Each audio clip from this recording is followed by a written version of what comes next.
Nama saya Sukresnawati dari brand batik Kresno Gallery. Saya beralamat di Jegeling RT 27 Sidoarjo, Lendah, Kulon Progo. Saya berwirausaha batik dan awal mula saya merintis karena memang saya pertama menyukai batik dan kebetulan memang simbah saya waktu zaman dulu mengumpulkan tetangga untuk membuat batik setengah jadi yang disetor-setor ke Ngasem dan lain sebagainya, daerah-daerah batik. Alhamdulillah sampai saat ini usaha batik saya dengan brand Kresno Gallery masih bisa bertahan. Yang pernah saya lewati awal-awal usaha bagus sekali. Pertama kali saya memang karena menyukai batik dan saya memang suka desain baju.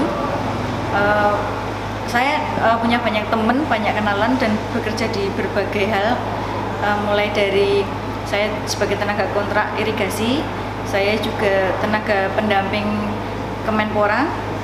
Waktu itu ketemu dengan banyak orang dan sering melihat batik dan baju saya. Batik itu akhirnya cepat sekali perkembangannya ya gitu, karena memang dari relasi baik itu untuk seragam pelatihan Kemenpora, berkembang pesanan-pesanan untuk seragam-seragam pelatihan tas dan lain sebagainya. Kemudian saya mengikuti berbagai pelatihan dan pameran dari Kemenpora dan Dinas Koperasi dan UKM DIY, dibawa dari lingkup Jogja, Semarang, sampai Padang, Jakarta, Semesko. Alhamdulillah itu juga semakin berkembang dan pesanan semakin bagus. Kemudian saya kontak dagang dengan Kampung Semarang. Di Semarang bagus sekali. Kemudian di beberapa toko yang ada di Malioboro juga bagus sekali. Alhamdulillah ada di Jalan Kaliurang juga bagus. Kemudian saya merasa alhamdulillah sudah siap untuk mandiri. Kemudian saya menikah. Setelah menikah saya sempat operasi usus buntu. Setelah itu sempat mengalami sakit asam lambung yang itu usahanya menjadi krisis ya. Kemudian sekitar 2-3 tahun memang lumayan sangat krisis sekali. Kemudian saya sekitar setahun 2 tahun ini merintis kembali dan alhamdulillah bertahan sampai sekarang. Melewati masa pandemi, alhamdulillah dengan mitra-mitra toko maupun mitra-mitra zaman dulu bisa bertahan dengan jualan daster, jualan baju koko, batik-batik untuk souvenir, dan kemudian untuk seragam-seragam kelompok permanen masih jalan, tapi memang tidak sebanyak yang dulu. Mungkin sekilas kisah usaha naik turunnya saya seperti ini. Dampak pandemi bagi usaha saya sangat banyak ya, terutama untuk omset dari khusus saya kain batiknya sendiri bisa turun sampai 75%, 80%. Jadi yang awalnya seragam itu ngantri 2 bulan 3 bulan untuk mulai dijahit untuk seragamnya. Ini adalah salah satu contoh produk saya seperti ini. Ini untuk souvenir dan juga untuk seragam. Nah, untuk saat ini saya menjual masker, menjual gudeg manggar, berkomunikasi dan berkolaborasi dengan alumni SMA saya. Gudeg manggar yang bisa dikirim Jogja gratis. Kalau luar Jogja menggunakan Paksel dan Otila.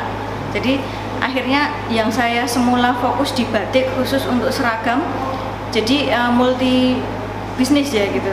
Ada yang berkolaborasi, ada yang kalau batik saya sendiri gitu. Kemudian saya juga berpikir untuk menjualkan barang teman-teman ya gitu. Saya memfoto di berbagai pameran yang diadakan Dinas Koperasi DIY maupun Dinas Koperasi Kulon Progo. Akhirnya ada beberapa produk teman-teman yang juga dibeli oleh teman-teman saya gitu, relasi-relasi saya gitu. Dan yang paling utama itu di awal pandemi yang waktu itu sama sekali sekitar 2-3 bulanan order seragam tidak jalan ya, order seragamnya sama sekali tidak jalan. Yang jalan adalah souvenir dari relasi-relasi teman-teman saya. Kebetulan sebagai wali murid perlu souvenir untuk guru-gurunya. Kemudian pada saat perpisahan pengen wali murid memberikan ke seluruh guru gitu. Jadi memang benar-benar souvenir untuk kain batik sebagai souvenir seperti kemasan yang saya sampaikan tadi. Kemudian dengan Bulia Mustafa, beliau mendukung saya dengan daster-daster ya. Kebetulan memang saya berkolaborasi dengan teman-teman yang menjual daster gitu. Jadi toko-toko itu saya kirimi daster dari berbagai daerah ya. Ada yang dari Pekalongan, ada yang dari Solo, ada yang dari Jogja sendiri. Itu sekitar sehari 5-12 kodi. Alhamdulillah baju koko juga jalan. Jadi sekitar 2-3 bulanan itu benar-benar keluar dari pakemnya saya sebagai wirausaha batik gitu. Nah, menurut saya Dinas Koperasi sudah sangat berjuang untuk UKM dalam banyak hal ya, mulai dari perbaikan produksi, manajemen maupun pemasaran gitu. Sangat memberikan fasilitas informasi, pelatihan dan lain sebagainya. Jadi UKM itu sangat terbangun, baik itu relasi dan lain sebagainya untuk mengembangkan betul-betul wirausahanya. Harapan saya ke depan itu dilanjutkan dan dikembangkan. Kalau selama ini pelatihan mungkin ke depannya ada fasilitasi atau informasi untuk baik itu CSR yang kecil masih merintis dan mengembangkan seperti saya agar bisa berkembang dan naik kelas dengan berbagai fasilitas baik itu swasta maupun pemerintah, maupun agar mandiri bagaimana punya jiwa dan mental yang kuat sebagai wirausaha.